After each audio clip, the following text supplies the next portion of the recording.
বন্ধুরা, Mousumi's kitchen daily ব্লগে তোমাদের সবাইকে স্বাগত। আজকে আমি করব উচ্ছে আলু কুমড়োর বটি, যেটা গরম ভাতের প্রথম পাতে খেতে খুবই উপাদেয় খাওয়া। যেমনি টেস্টি হয় তেমনি খেতেও ভালো লাগে। আমি আজকে করব উচ্ছে কুমড়ো আলুর বটি। তার জন্য আমি উচ্ছেগুলোকে এইভাবে পিস করে নিয়েছি, ছোট ছোট করে, খুব ছোটও করিনি বড়ও করিনি। কুমড়োগুলো কেটে নিয়েছি, আর আলু, চন্দ্রমুখী আলু নিয়েছি, একটু মোটা মোটা করে কেটে নিয়েছি। কুমড়োগুলোও তাই। এবার গ্যাসে একটা কড়াই বসিয়ে দিয়েছি, ওভেনটাও অন করে দিলাম।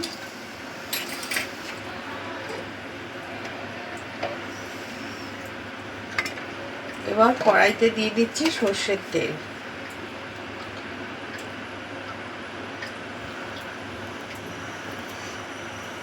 এই রান্না করতে বেশি তেল লাগে না, অল্প তেলেই হয়ে যায়। তেলটা গরম হয়ে যাওয়া পর্যন্ত অপেক্ষা করব। তেলটা গরম হয়ে গেছে। এবার এই তেলের মধ্যে আমি দিয়ে দিচ্ছি পাঁচফোড়ন। ফোড়নটা একটু ভাজা ভাজা হয়ে গেলে, একটু ভাজা হোক,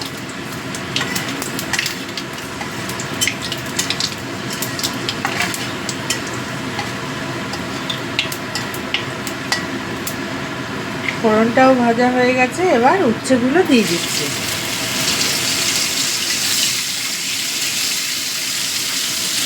উচ্ছেটা একটু ভেজে নেব।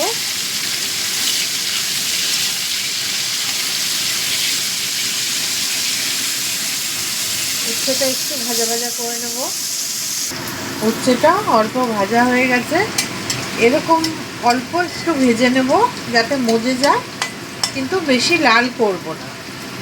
এবার এর মধ্যে দিয়ে দিচ্ছি কেটে রাখা আলু আর কুমড়ো।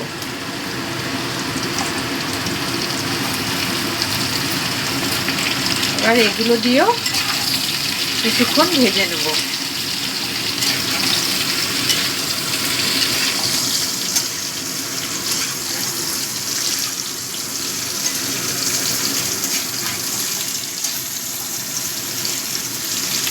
এটা ভাতের প্রথম পাতে খেতে খুবই ভালো লাগে।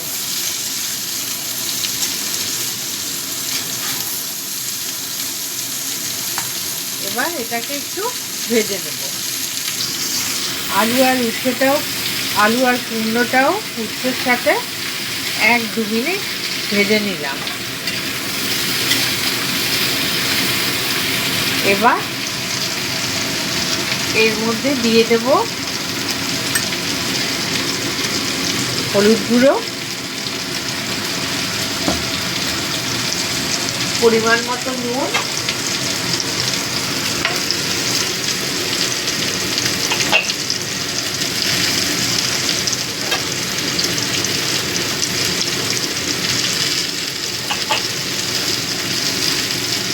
আর অল্প চিনি, 1 চামচ চিনি দিয়ে দেবো।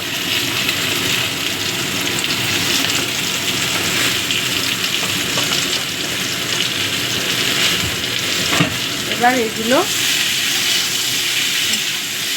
দিয়েও একটু ভেজে নেব।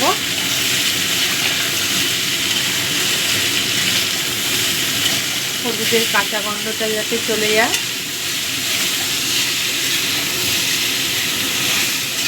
গ্যাসের ফ্লেমটা এই সময় লোতে রাখবো।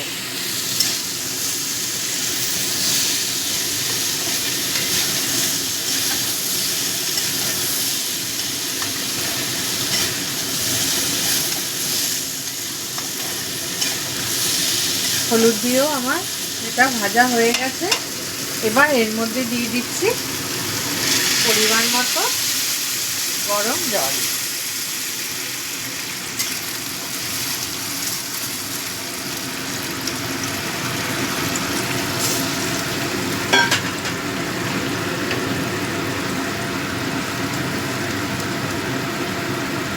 এবার এটা চাপা ঢাকা দিয়ে হতে দেবো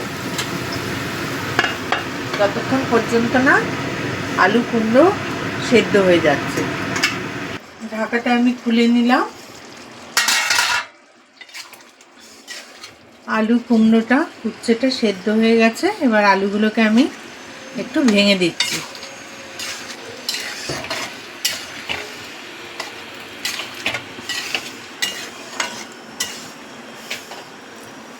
এইটুকু ঝোল রয়েছে, এটুকু থাকতে থাকতেই আমি গ্যাসটা বন্ধ করে দেবো, কেননা পরে এই ঝোলটা টেনে যাবে, গা মাখা মাখা হয়ে যাবে। এবার আমি এটাকে নামিয়ে দেবো। গ্যাসটা বন্ধ করে দিলাম।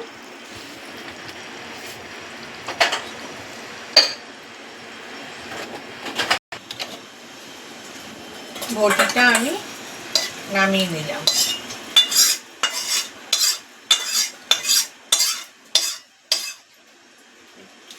এরকম করে খেয়ে বন্ধুরা ভালো লাগবে।